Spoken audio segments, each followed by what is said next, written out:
Jiji Thomson ഇനി മുഖ്യമന്ത്രിയുടെ ഉപദേഷ്ടാവ്. ജിജി തോംസനെ മുഖ്യമന്ത്രിയുടെ ഉപദേഷ്ടാവായി നിയമിച്ചു. ക്യാബിനറ്റ് പദവിയോടെയാണ് നിയമനം. വിശദാംശങ്ങളുമായി കെ ജി ദിനകർ ചേരുന്നു. ദിനകർ, ജിജി തോംസൺ മറ്റന്നാൾ വിരമിക്കാൻ ഇരിക്കെയാണ് നിയമനം. ഏത് രീതിയിലാണ്, ഏത് സാഹചര്യത്തിലാണ് ഇത്തരമൊരു തീരുമാനത്തിലേക്ക് എത്തിയിരിക്കുന്നത്? വിശദാംശങ്ങൾ. ജിജി തോംസനെ മുഖ്യമന്ത്രിയുടെ ഉപദേഷ്ടാവായി നിയമിച്ചു. ഇന്നലെ ആണ് ഇത് സംബന്ധിച്ചുള്ള തീരുമാനം കൈക്കൊണ്ടത്. ജിജി തോംസൺ മറ്റന്നാൾ വിരമിക്കാനിരിക്കെയാണ്, തിങ്കളാഴ്ച വിരമിക്കാനിരിക്കെയാണ് ഇത്തരത്തിൽ ഒരു തീരുമാനം മുഖ്യമന്ത്രി കൈക്കൊണ്ടത്. സ്വാഭാവികമായും കേവലം 2 മാസം കൂടി മാത്രമാണ് ഈ സർക്കാരിന് കാലാവധി ഉള്ളത്. തെരഞ്ഞെടുപ്പ് വിജ്ഞാപനം വരാൻ ഇനി കേവലം ദിവസങ്ങൾ മാത്രം അവശേഷിക്കെ ആണ് ഇത്തരത്തിൽ ഒരു തീരുമാനം കൈക്കൊണ്ടിരിക്കുന്നത്. നേരത്തെ ജിജി തോംസന്റെ കാലാവധി 3 മാസത്തേക്ക് കൂടി ദീർഘിപ്പിക്കാൻ ചില ശ്രമങ്ങൾ നടന്നിരുന്നു. എന്നാൽ അത് തിരിച്ചടിയായ പശ്ചാത്തലത്തിലാണ് ഇപ്പോൾ ജിജി തോംസനെ ഉപദേഷ്ടാവായി നിയമിച്ചിരിക്കുന്നത് എന്നുള്ളതാണ് വസ്തുത. കാരണം 3 മാസത്തേക്ക് കൂടി ദീർഘിപ്പിക്കാൻ നീക്കം നടന്നിരുന്നുവെങ്കിലും അത് തെരഞ്ഞെടുപ്പ് കമ്മീഷന്റെ ഉത്തരവ് അതിന് വിഘാതമാകുന്ന പശ്ചാത്തലത്തിലാണ് അദ്ദേഹത്തിന് 3 മാസം സമയം ദീർഘിപ്പിച്ച് നൽകാൻ കഴിയാതെ വന്നത്. കാരണം തെരഞ്ഞെടുപ്പിൻ്റെ പ്രധാനപ്പെട്ട ചുമതലയുള്ള ആളുകൾ വിരമിച്ചതിന് ശേഷവും അത്തരത്തിൽ ആളുകളെ തെരഞ്ഞെടുപ്പിൻ്റെ ചുമതല ഏൽപ്പിക്കാൻ പാടില്ല എന്നായിരുന്നു തെരഞ്ഞെടുപ്പ് കമ്മീഷന്റെ നിർദ്ദേശമുണ്ടായിരുന്നു. അതിൻ്റെ പശ്ചാത്തലത്തിലാണ് ആ നീക്കം പൊളിഞ്ഞത്. മാത്രമല്ല, അതിനെതിരെ കടുത്ത പ്രതിഷേധവും ഉയർന്നു വന്നിരുന്നു പ്രതിപക്ഷത്തിൻ്റെ ഭാഗത്തു നിന്നും. തെരഞ്ഞെടുപ്പ് അട്ടിമറിക്കാനുള്ള നീക്കത്തിൻ്റെ ഭാഗമായിട്ട് കൂടിയാണ് ജിജി തോംസന്റെ കാലാവധി ദീർഘിപ്പിക്കാൻ സർക്കാർ തീരുമാനമെടുക്കുന്നത് എന്ന് പ്രതിപക്ഷം ആക്ഷേപം ഉന്നയിച്ചിരുന്നു. എന്നിരുന്നാലും ഇപ്പോൾ ജിജി തോംസനെ ഉപദേഷ്ടാവായി നിയമിക്കാനുള്ള നീക്കവും വിവാദമാകുമെന്നുള്ളതിൽ സംശയമില്ല. കാരണം സർക്കാരിന്റെ കാലാവധി അവസാനിക്കാനിരിക്കെ ഇത്തരത്തിൽ ഒരു നിലപാട് സ്വീകരിച്ചത് എന്ത് എന്നുള്ളതാണ് ഇപ്പോൾ ഉയരുന്ന ചോദ്യം. പ്രജീഷ്, തീർച്ചയായും അത്തരത്തിലുള്ള ചോദ്യങ്ങൾ നിലനിൽക്കുമ്പോഴും എന്തുകൊണ്ട് ഒരു പക്ഷേ ജിജി തോംസനോട് വേണ്ടി ഇങ്ങനെ, പ്രത്യേകിച്ച് ക്യാബിനറ്റ് റാങ്കോടുകൂടിയുള്ള ഒരു പദവിയിലേക്ക് അദ്ദേഹത്തെ നിയമിക്കുന്നു, പ്രതിഷ്ഠിക്കുന്നു? സ്വാഭാവികമായും പല സർക്കാരുമായി ബന്ധപ്പെട്ടൊക്കെ തന്നെ ഉണ്ടായിട്ടുള്ള വളരെ വിമർശനാത്മകമായ കാര്യങ്ങൾ പോലും ജിജി തോംസൺ എടുത്തിരുന്ന നിലപാടുകൾ സംബന്ധിച്ചൊക്കെ വിവാദ വിഷയങ്ങളിൽ പോലും അദ്ദേഹത്തിൻ്റെ പേരുകൾ ഒരുപക്ഷെ വന്നു കൂടിയ സാഹചര്യങ്ങളൊക്കെ തന്നെയുണ്ട്. ഏത് രീതിയിൽ ഒരുപക്ഷെ ഇത്രത്തോളം ഒരു ചേതോവികാരത്തോടു കൂടി അദ്ദേഹത്തെ ഈ ചുരുങ്ങിയ കാലയളവിൽ നിയമിക്കുക എന്നത് സംബന്ധിച്ചൊക്കെ അതിൻ്റെ പിന്നാമ്പുറങ്ങളിലേക്ക് ഒരുപക്ഷെ പോയാൽ? പ്രജീഷ്, പിന്നാമ്പുറങ്ങളിലേക്ക് കടക്കുകയാണെങ്കിൽ എന്തുകൊണ്ടാണ് ഇത്തരത്തിലൊരു തീരുമാനം എടുത്തത് എന്ന് നമുക്ക് ഇപ്പോൾ വ്യക്തമായിട്ടില്ല. എന്തായാലും മുഖ്യമന്ത്രി ഉമ്മൻചാണ്ടിയുടെ നിലപാടുകൾക്ക് അനുസൃതമായി നിന്നുകൊണ്ട് പ്രവർത്തിക്കുന്ന ഒരു വ്യക്തിയാണ് ജിജി തോംസൺ. അതുകൊണ്ട് തന്നെയാണ് അദ്ദേഹത്തെ ഉപദേഷ്ടാവായി നിയമിക്കാൻ തീരുമാനമെടുത്തത്. ചീഫ് സെക്രട്ടറി പദം 3 മാസം കൂടി ദീർഘിപ്പിച്ച് നൽകാൻ ഒരു നിലപാട് സ്വീകരിച്ചിരുന്നു. അത് പാളിയ സാഹചര്യത്തിലാണ് ഇപ്പോൾ ഇത്തരത്തിലൊരു നിലപാടുമായി മുഖ്യമന്ത്രി രംഗത്ത് എത്തിയിരിക്കുന്നത് എന്നുള്ളതും വളരെ ശ്രദ്ധേയമാണ്. പ്രജീഷ്, കെ ജി ദിനകറാണ് വിവരങ്ങൾ നൽകിയത്. ജിജി തോംസനെ ഉമ്മൻചാണ്ടിയുടെ ഉപദേഷ്ടാവായി നിയമിച്ചു. ക്യാബിനറ്റ് റാങ്കോടുകൂടിയാണ് നിയമനം. കെ ജി ദിനകറാണ് വിശദാംശങ്ങൾ നൽകിയത്. മറ്റു വാർത്തയിലേക്ക്. മൂലമറ്റത്ത് KM മാണിക്കെതിരെ പോസ്റ്റർ. PJ ജോസഫിനെ അനുകൂലിക്കുന്ന പോസ്റ്റർ കേരള കോൺഗ്രസിന്റെ പേരിലുള്ളതാണ്. PJ ജോസഫിന്റെ നന്മ ബാർക്കോഴ കൊണ്ട് വിലക്കെടുക്കാനാകില്ലെന്ന് പോസ്റ്ററിൽ പറയുന്നു.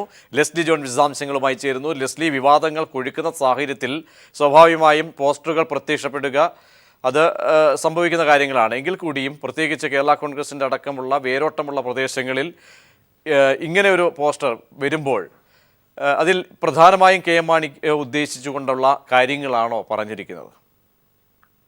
പ്രജീഷ്, ഏറ്റവും പ്രധാനപ്പെട്ടത് മാണി ജോസഫ് വിഭാഗങ്ങൾ തമ്മിലുള്ള നീരസം, അവർ തമ്മിലുള്ള തർക്കം താഴേക്കിടയിലേക്ക് അണികളിലേക്ക് പടർന്നു പിടിക്കുന്നു എന്നുള്ളതിന്റെ സൂചകമായാണ് മൂലമറ്റത്ത് ഇന്ന് രാവിലെ പ്രത്യക്ഷപ്പെട്ട പോസ്റ്ററുകളിൽ നിന്നും കാര്യങ്ങൾ വ്യക്തമാകുന്നത്.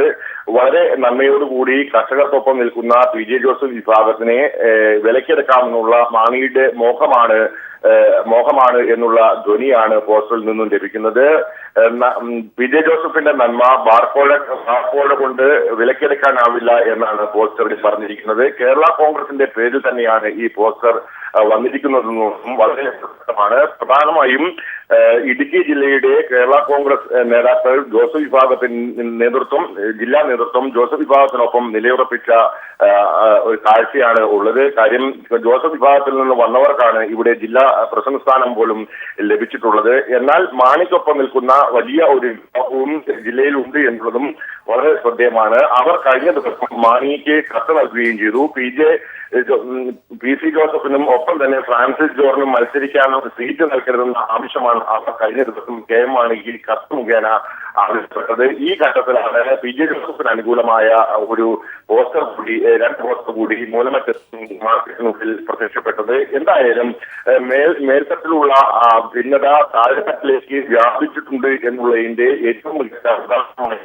പോസ്റ്ററുകളെ കണക്കാക്കാവുന്നതാണ്. പ്രതീക്ഷ ലെസ്ലിയാണ് വിവരങ്ങൾ നൽകിയത്. കേരള കോൺഗ്രസിൽ ഭിന്നത രൂക്ഷമായി. ജോസഫ് വിഭാഗത്തെ ആരെങ്കിലും മുന്നണിയിലേക്ക് ക്ഷണിച്ചാൽ അത് നല്ല കാര്യമെന്ന് ഫ്രാൻസിസ് ജോർജ്. PC ജോസഫിനും ഫ്രാൻസിസ് ജോർജിനും മത്സരിക്കാൻ സീറ്റ് നൽകരുതെന്നാവശ്യപ്പെട്ട് ഇടുക്കിയിലെ കേരള കോൺഗ്രസ് മാണി വിഭാഗം നേതാക്കൾ KM മാണിക്ക് കത്ത് നൽകി. പാർട്ടി ആവശ്യപ്പെട്ടാൽ മത്സരിക്കുമെന്ന് ഫ്രാൻസിസ് ജോർജ് പറഞ്ഞു. കേരള കോൺഗ്രസ് ജോസഫ് മാണി വിഭാഗങ്ങൾ തമ്മിലുള്ള തർക്കം മൂർധന്യാവസ്ഥയിലെത്തിയ ഘട്ടത്തിലാണ് ജോസഫ് വിഭാഗം നേതാക്കൾ പരസ്യമായി രംഗത്ത് വന്നത്. ജോസ് കെ മാണിയുടെ നേതൃത്വത്തെ അംഗീകരിക്കാനാവില്ലെന്നും 6 സീറ്റ് വേണമെന്ന കാര്യത്തിൽ പുറകോട്ട് പോകേണ്ടതില്ലെന്നുമാണ് ഇവരുടെ തീരുമാനം. ഈ നിലപാട് പരസ്യമായി കഴിഞ്ഞ ദിവസം നേതാക്കൾ പ്രകടിപ്പിച്ചതിന് പിന്നാലെയാണ് ജോസഫ് വിഭാഗത്തെ ഏതെങ്കിലും മുന്നണികൾ സ്വാഗതം ചെയ്തിട്ടുണ്ടെങ്കിൽ അത് നല്ല കാര്യമാണെന്ന് ഫ്രാൻസിസ് ജോർജ് തുറന്നു പറഞ്ഞത്. നല്ല കാര്യം, ക്ഷണിക്കുന്നത് സന്തോഷമുള്ള കാര്യമല്ലേ? എന്തോ അതൊക്കെ വരട്ടെ, എല്ലാവരും ക്ഷണിക്കട്ടെ, അതൊക്കെ നല്ല കാര്യമല്ലേ? ഇടതു നേതാക്കളുമായി മുന്നണി മാറ്റം സംബന്ധിച്ച രഹസ്യ ചർച്ചകൾ നടന്നുവെന്ന വാർത്ത പുറത്തു വന്നതിന് പിന്നാലെയാണ് ഫ്രാൻസിസ് ജോർജിന്റെ പ്രതികരണം. ഇത് വരാനിരിക്കുന്ന രാഷ്ട്രീയ മാറ്റത്തിന് മുന്നോടിയായുള്ള പ്രതികരണമാണെന്നാണ് രാഷ്ട്രീയ നിരീക്ഷകരും കരുതുന്നത്. അതേസമയം മാണിയോട് അടുത്ത് ബന്ധം പുലർത്തുന്ന കേരള കോൺഗ്രസ് എമ്മിലെ ജില്ലാ നേതാക്കൾ ഫ്രാൻസിസ് ജോർജിനും PC ജോസഫിനും ഇത്തവണ മത്സരിക്കാൻ സീറ്റ് നൽകരുതെന്ന ആവശ്യം ഇതിനോടകം ഉന്നയിച്ചിട്ടുണ്ട്. എന്നാൽ ഇത്തവണയും താൻ മത്സരരംഗത്തുണ്ടാകുമെന്ന സൂചനയാണ് ഫ്രാൻസിസ് ജോർജ് വീണ്ടും നൽകിയത്. അല്ല, അതൊക്കെ പാർട്ടിയാണല്ലോ തീരുമാനിക്കുന്നത്. പാർട്ടി പറഞ്ഞാൽ മത്സരിക്കും, അത്രേ ഉള്ളൂ. News bureau, Idukki. People exclusive Pariyaram medical കോളേജിൽ UDF ഭരണസമിതി നടത്തിയ നിയമനങ്ങളിൽ വൻ ക്രമക്കേട്. K സുധാകരൻ മന്ത്രിയായിരിക്കെ റാങ്ക് ലിസ്റ്റ് മറികടന്ന് അനർഹർക്ക് ജോലി നൽകി. ചട്ടം ലംഘിച്ച് സുധാകരൻ നൽകിയ ശുപാർശ കത്തുകളുടെ പകർപ്പ് പീപ്പിൾ TV പുറത്തുവിട്ടു. പരിയാരം മെഡിക്കൽ കോളേജിൽ UDF ഭരണസമിതി നടത്തിയ നിയമനങ്ങളിൽ വൻ ക്രമക്കേട് നടന്നുവെന്നതിന്റെ തെളിവുകളാണ് പീപ്പിൾ TVക്ക് ലഭിച്ചിരിക്കുന്നത്. വിവിധ തസ്തികകളിൽ കോൺഗ്രസ് നേതാക്കളുടെ ശുപാർശ പ്രകാരം അനർഹരെ തിരികെ കയറ്റിയിരിക്കുകയാണ്. കോൺഗ്രസ് നേതാവ് K സുധാകരൻ മന്ത്രിയായിരുന്ന ഘട്ടത്തിൽ കോൺഗ്രസ് പ്രവർത്തകർക്ക് നിയമനം നൽകണമെന്നാവശ്യപ്പെട്ട് അന്നത്തെ MDക്ക് നൽകിയ നിരവധി ശുപാർശ കത്തുകളുടെ പകർപ്പ് പീപ്പിളിന് ലഭിച്ചു. നഴ്സിംഗ് അസിസ്റ്റന്റ്, ഫാർമസി അസിസ്റ്റന്റ് ഉൾപ്പെടെയുള്ള തസ്തികകളിൽ റാങ്ക് ലിസ്റ്റ് മറികടന്ന് നിയമനം നൽകണമെന്നായിരുന്നു സുധാകരന്റെ കത്തിലുള്ളത്. സുധാകരൻ നിർദ്ദേശിച്ച ഭൂരിഭാഗം പേർക്കും പരിയാരത്ത് അനധികൃതമായി നിയമനം ലഭിച്ചെന്നും ഞങ്ങളുടെ അന്വേഷണത്തിൽ വ്യക്തമായി. മന്ത്രി പദവി ദുരുപയോഗം ചെയ്താണ് K സുധാകരൻ അനധികൃത നിയമനങ്ങൾക്ക് ചുക്കാൻ പിടിച്ചത്. DCC president K Surendran, Sajeev Joseph തുടങ്ങിയവരും കോൺഗ്രസ് പ്രവർത്തകർക്ക് വേണ്ടി ഇടപെട്ടതായി തെളിഞ്ഞു. നിയമന കാര്യങ്ങളിലെന്ന പോലെ വിദ്യാർത്ഥി പ്രവേശനത്തിലും K സുധാകരനും കോൺഗ്രസ് നേതാക്കളും അനധികൃതമായി ഇടപെട്ടതിന്റെ രേഖകളും പീപ്പിളിന് ലഭിച്ചിട്ടുണ്ട്. PV കുട്ടൻ, കോഴിക്കോട്. നിയമസഭാ തെരഞ്ഞെടുപ്പിൽ സീറ്റ് നിഷേധിച്ചാൽ പരിഭവം പറഞ്ഞ് ചെല്ലില്ലെന്ന് മുസ്ലിം ലീഗ് അഖിലേന്ത്യാ സെക്രട്ടറി അബ്ദുൽ സമദ് സമദാനി. നിലവിൽ കോട്ടയ്ക്കൽ MLA ആയ സമദാനിക്ക് സീറ്റ് നൽകേണ്ടെന്നാണ് പാർട്ടിയുടെ തീരുമാനം. സമദാനി മോശം MLA ആയിരുന്നെന്നാണ് ലീഗിന്റെ വിലയിരുത്തൽ. പഴയ കുറ്റിപ്പുറം മണ്ഡലമാണ് കോട്ടയ്ക്കൽ. 2006 PK കുഞ്ഞാലിക്കുട്ടി തോറ്റ മണ്ഡലം തിരിച്ചുപിടിക്കാനാണ് അബ്ദുസമദ് സമദാനിയെ ലീഗ് അംഗത്തിനിറക്കിയത്. 35,902 വോട്ടിന്, അതായത് സംസ്ഥാനത്തെ ഏറ്റവും ഉയർന്ന 3ാമത്തെ ഭൂരിപക്ഷത്തിന് സമദാനി മണ്ഡലം പിടിച്ചു. പക്ഷേ സമദാനിക്ക് MLA ആയി തിളങ്ങാനായില്ലെന്നാണ് മുസ്ലിം ലീഗിന്റെ വിലയിരുത്തൽ. സ്വന്തം MLA-മാരുടെ പ്രവർത്തനം വിലയിരുത്താൻ ലീഗ് നടത്തിയ സർവേയിൽ ഏറ്റവും മോശം സമദാനിയാണ്. മുസ്ലിം ലീഗ് പ്രാഥമിക സ്ഥാനാർത്ഥി പട്ടിക തയ്യാറാക്കിയപ്പോഴും സമദാനി പുറത്തായി. സീറ്റില്ലെങ്കിൽ സാംസ്കാരിക മേഖലയിൽ സജീവമാവാനാണ് സമദാനിയുടെ ശ്രമം. ഞാൻ അങ്ങനെ ഒരു തെരഞ്ഞെടുപ്പ് അങ്ങനെ അതിനെപ്പറ്റിയൊന്നും ചിന്തിച്ചിട്ടില്ല. അത് മാത്രമല്ല, എനിക്ക് ചെയ്യാനുള്ള പണികൾ വേറെ പലതുണ്ട്. ഞാൻ അതിനെപ്പറ്റിയും ആലോചിച്ചുകൊണ്ടിരിക്കുകയാണ്. വാഗ്മിയായും മതപണ്ഡിതനായും കോളമെഴുത്തുകാരനായും മലബാറിൽ പരിചിതനായ സമദാനി MLA കാലം വിരസമായിരുന്നുവെന്നും പറയുന്നു. വായിക്കാനോ പ്രസംഗിക്കാനോ സമയം കിട്ടിയില്ല, കോളങ്ങൾ മുടങ്ങി, പോരാത്തതിന് മണ്ഡലത്തിൽ വികസനം വന്നില്ലെന്ന പരാതിയും. പ്രാദേശിക ഘടകത്തിൻ്റെ എതിർപ്പ് കൂടിയായതോടെ വിട്ടുനിൽക്കാനൊരുങ്ങുകയാണ് സമദാനി. KT സാലിഹ്, മലപ്പുറം. പണി പൂർത്തിയാകാത്ത പദ്ധതികൾ ഉദ്ഘാടനം ചെയ്യുന്നതിന് പിന്നാലെ ഭരണാനുമതിയില്ലാത്ത പദ്ധതികൾക്ക് തറക്കല്ലിട്ട് ഉമ്മൻചാണ്ടി സർക്കാർ പുതിയ വിവാദത്തിലേക്ക്. ഇടപ്പള്ളി വൈറ്റില ബൈപ്പാസിലെ വൈറ്റില മേൽപ്പാലത്തിനാണ് ഞായറാഴ്ച തറക്കല്ലിടുന്നത്. പാലം നിർമ്മാണത്തിലുള്ള പ്രാഥമിക നടപടികൾ പോലും എടുക്കാതെയാണ് തറക്കല്ലിടൽ ആഘോഷം. എങ്ങുമെത്താത്ത സ്മാർട്ട് സിറ്റി, കൊച്ചി മെട്രോ എന്നിവയുടെ ഉദ്ഘാടന മഹാമഹത്തിനു പിന്നാലെയാണ് കൊച്ചിക്കാരെ പറ്റിക്കാൻ സർക്കാർ വീണ്ടും എത്തുന്നത്. കേരളത്തിലെ തന്നെ ഏറ്റവും ഗതാഗതക്കുരുക്കുള്ളതും തിരക്കുള്ളതുമായ എറണാകുളത്തെ വൈറ്റ്ല ജംഗ്ഷനാണ് ഇത്തവണ വേദിയാകുന്നത്. ഇവിടെ പാലം വേണമെന്ന ആവശ്യത്തിന് ബൈപ്പാസിനോളം തന്നെ പഴക്കമുണ്ട്. പല കാരണങ്ങൾ കൊണ്ടും നടന്നില്ല. ഒടുവിൽ ഈ മന്ത്രിസഭയുടെ കാലത്തും ആവശ്യം ശക്തമായി. കൊച്ചി മെട്രോ കൂടി ഇതുവഴി കടന്നുപോകുന്നതിനാൽ നിർമ്മാണ പ്രവർത്തനങ്ങൾ സങ്കീർണമാണ്. ഇതിന്റെ അടിസ്ഥാനത്തിൽ ബെറ്റർ കൊച്ചി റെസ്പോൺസിൽ വിശദമായൊരു മാതൃക അവതരിപ്പിച്ചെങ്കിലും സർക്കാർ തള്ളി. കൊച്ചിയിലെ പാലങ്ങളുടെ നിർമ്മാണത്തിനായി സർക്കാർ സെസ് പിരിച്ചെങ്കിലും അന്ന് ധനമന്ത്രിയായിരുന്ന KM മാണി ഇടപെട്ട തുക വകമാറ്റി. പാലം പണി എങ്ങുമെത്തില്ല എന്ന് ബോധ്യമായപ്പോൾ തെരഞ്ഞെടുപ്പ് മുന്നിൽ കണ്ട് തറക്കല്ലിടാൻ മാത്രമാണ് ഇപ്പോഴുള്ള തീരുമാനം. പാലം നിർമ്മാണത്തിനുള്ള ഭരണാനുമതി, സാങ്കേതികാനുമതി, ടെൻഡർ നടപടി, കോൺട്രാക്ടറെ തീരുമാനിക്കുക, ഇത്തരം കാര്യങ്ങളൊന്നും ഇതുവരെ തുടങ്ങിയിട്ട് പോലുമില്ല. എങ്കിലും കല്ലിട്ട് ആളെ പറ്റിക്കാനാണ് തീരുമാനം. CPIM Vyttila area secretary N Satheesh. ഈ കഴിഞ്ഞ ബഡ്ജറ്റ് കാലയളവിൽ ഒരു നയാ പൈസ ചിലവാക്കിയില്ല, ഒന്നും സംഭവിച്ചില്ല. അപ്പോൾ വീണ്ടും ഇത്തവണ ബഡ്ജറ്റിനകത്ത് ആ പദ്ധതി പ്രഖ്യാപിക്കുക മാത്രമാണ് യഥാർത്ഥത്തിൽ സംഭവിച്ചിട്ടുള്ളത്. ഞാൻ മനസ്സിലാക്കിയത്, ഞങ്ങൾ അന്വേഷിക്കുമ്പോൾ മനസ്സിലാക്കിയിട്ടുള്ളത്, ഈ പാലത്തിൻ്റെ ഈ ഫ്ലൈ ഓവറിൻ്റെ റിവൈസ്ഡ് എസ്റ്റിമേറ്റ് നാഷണൽ ഹൈവേ അതോറിറ്റിയുടെ ഓഫീസിൽ തയ്യാറായി വരുന്നതേ ഉള്ളൂ. അത് തയ്യാറായിട്ട് വേണം അഡ്മിനിസ്ട്രേറ്റീവ് സാങ്ഷൻ അയക്കാൻ, അഡ്മിനിസ്ട്രേറ്റീവ് സാങ്ഷൻ കിട്ടാൻ. തറക്കല്ലിടലിനെതിരെ പ്രതിഷേധ പരിപാടികൾ സംഘടിപ്പിക്കുമെന്ന് LDF അറിയിച്ചിട്ടുണ്ട്. പക്ഷേ എന്തു പ്രതിഷേധമുണ്ടായാലും തറക്കല്ലിട്ട് പദ്ധതിയുടെ എണ്ണം കൂട്ടാൻ തന്നെയാണ് സർക്കാർ തീരുമാനം. Dani Paul, Kochi. കണ്ണൂർ വിമാനത്താവളം 29-ന് ഉദ്ഘാടനം നടക്കാനിരിക്കവേ അതിശക്തമായ എതിർപ്പുകളാണ് ഉയരുന്നത്. പണി പൂർത്തിയാകാതെ തിരഞ്ഞെടുപ്പ് അടുത്തപ്പോൾ രാഷ്ട്രീയ ലക്ഷ്യം വെച്ചുള്ള ഉദ്ഘാടനം ഏഷ്യയിലെ തന്നെ ഏറ്റവും വലിയ എയർപോർട്ട് ഹബ്ബായി മാറേണ്ട വിമാനത്താവളത്തെ ഒന്നുമല്ലാതാക്കി മാറ്റുമെന്ന അഭിപ്രായമാണ് ഉയരുന്നത്. ആദ്യപൂർത്തിയായ കണ്ണൂർ വിമാനത്താവളത്തിൽ ധൃതി പിടിച്ച് നടക്കുന്ന ഉദ്ഘാടനം വിമാനത്താവളത്തിനു വേണ്ടി അശ്രാന്ത പരിശ്രമം നടത്തിയവരെ പോലും ഉത്കണ്ഠയിലാക്കുകയാണ്. ഏഷ്യയുടെ ഹബ് എയർപോർട്ടായി മാറേണ്ട വിമാനത്താവളത്തെ ഒന്നുമല്ലാതാക്കാനുള്ള നീക്കമാണ് രാഷ്ട്രീയ ലാഭം ലക്ഷ്യം വെച്ച് ഉമ്മൻചാണ്ടി നടത്തുന്നതെന്ന് അന്നത്തെ വിമാനത്താവള കർമ്മസമിതി ട്രഷററായിരുന്ന PVK നമ്പ്യാർ വെളിപ്പെടുത്തുന്നു. തിരക്ക് പിടിച്ച ഉദ്ഘാടനം മുഖ്യമന്ത്രിക്ക് വേണ്ടിയിട്ടും ബാബു മന്ത്രിക്ക് വേണ്ടിയിട്ടും ഒരു പേരെടുക്കാൻ വേണ്ടിയിട്ട് മാത്രമാണ്. അതിനെക്കൊണ്ട് നാട്ടുകാർക്കൊരു കാര്യമില്ല. മട്ടന്നൂർ പ്രദേശത്തുകാർക്ക് എയ്റോപ്ലെയിൻ്റെ ശബ്ദം കേൾപ്പിച്ചുകൊണ്ടൊന്നും ഒരു കാര്യമില്ല. ആരെയോ ബോധിപ്പിക്കാൻ വേണ്ടി ചെയ്യുന്ന കാര്യങ്ങളാണ്. ഒരു ആത്മാർത്ഥതയുടെ കണിക പോലും അതിനകത്തില്ല. ആറന്മുള വിമാനത്താവളത്തിന് അതിൽ കാണിക്കുന്ന 100% കണ്ണൂർ എയർപോർട്ടിന് മുഖ്യമന്ത്രി കാണിച്ചിട്ടുണ്ടെങ്കിൽ ഇങ്ങനെ സംഭവിക്കില്ലായിരുന്നു. പ്രധാന ടെർമിനൽ പണി 50% മാത്രമാണ് പൂർത്തിയായത്. എയർ ട്രാഫിക് കൺട്രോൾ റൂമും പാതി വഴിയിൽ. 2400 മീറ്റർ മാത്രം റൺവേ. റോഡുകളുടെ പണി ആരംഭിച്ചിട്ടേയില്ല. ദേവഗൌഡ മന്ത്രിസഭയിൽ കണ്ണൂരുകാരനായ CM ഇബ്രാഹിം സിവിൽ വ്യോമയാന മന്ത്രിയായിരിക്കെയാണ് കണ്ണൂർ വിമാനത്താവള പദ്ധതിക്ക് കേന്ദ്രാനുമതി ലഭിച്ചത്. 1996-ൽ EK നായനാർ മുഖ്യമന്ത്രിയായിരുന്നപ്പോൾ വിമാനത്താവള നിർമ്മാണത്തിന് തീരുമാനമായി. അന്നത്തെ വൈദ്യുതി സഹകരണ മന്ത്രി പിണറായി വിജയൻ ചെയർമാനായി ജനകീയ കമ്മിറ്റി രൂപീകരിച്ച് പ്രവർത്തനം ആരംഭിച്ചു. 98-ൽ സ്ഥലമേറ്റെടുപ്പിന് വിജ്ഞാപനമിറക്കുകയും ആദ്യഘട്ട സ്ഥലമേറ്റെടുപ്പ് പൂർത്തിയാവുകയും ചെയ്തെങ്കിലും 2001 മുതൽ 5 വർഷം പദ്ധതി പ്രവർത്തനം നിലച്ചു. 2006-ൽ പദ്ധതി പുനരാരംഭിച്ചു. ഭൂമി ഏറ്റെടുക്കൽ നടപടികൾ ത്വരിതഗതിയിൽ നടന്നു. എന്നിട്ടും ഇപ്പോഴും പ്രവർത്തനം പാതി വഴിയിൽ.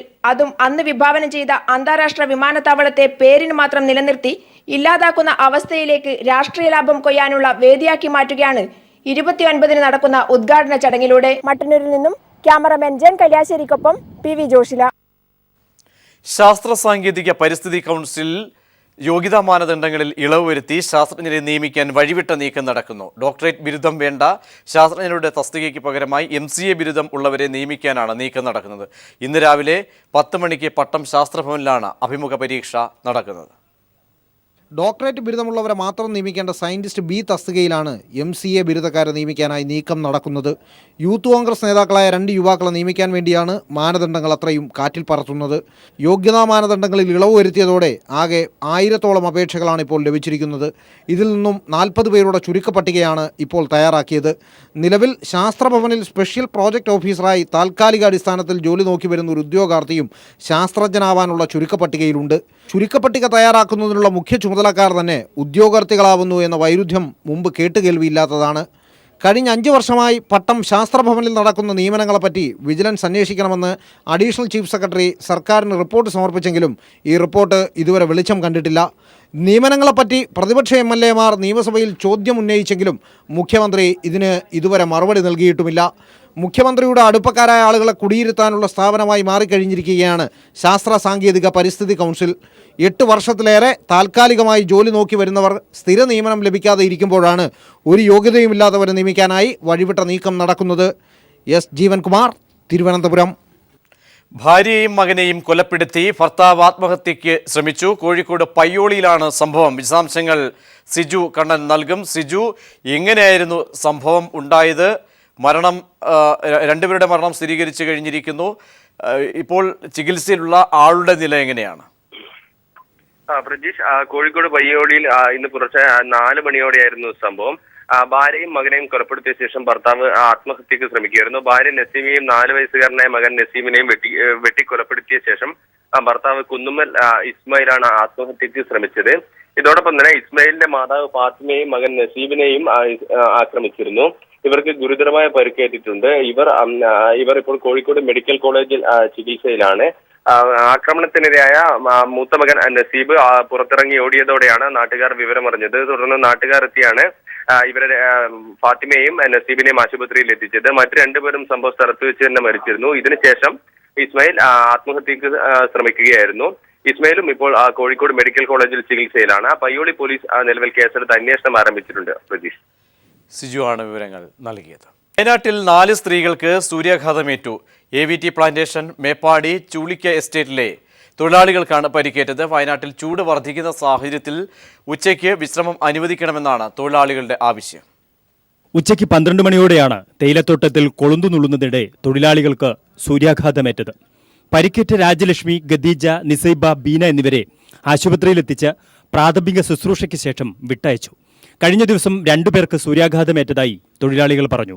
ശരീരത്തിൽ ചുവന്ന പാടുകളും നീറ്റലും അനുഭവപ്പെട്ട ഇവരെ എസ്റ്റേറ്റ് ആശുപത്രിയിൽ എത്തിച്ചപ്പോഴാണ് സൂര്യാഘാതമാണെന്ന് സ്ഥിരീകരിച്ചത്. ചൂടുകൂടുന്ന സാഹചര്യത്തിൽ ഉച്ചയ്ക്ക് 1 മണി മുതൽ 3 മണിവരെ വിശ്രമം അനുവദിക്കണമെന്നാണ് തൊഴിലാളികളുടെ ആവശ്യം. അല്ലാത്തപക്ഷം ഇതുപോലുള്ള ആരോഗ്യ പ്രശ്നങ്ങൾ ഇനിയും തൊഴിലാളികൾക്ക് നേരിടേണ്ടി വരും.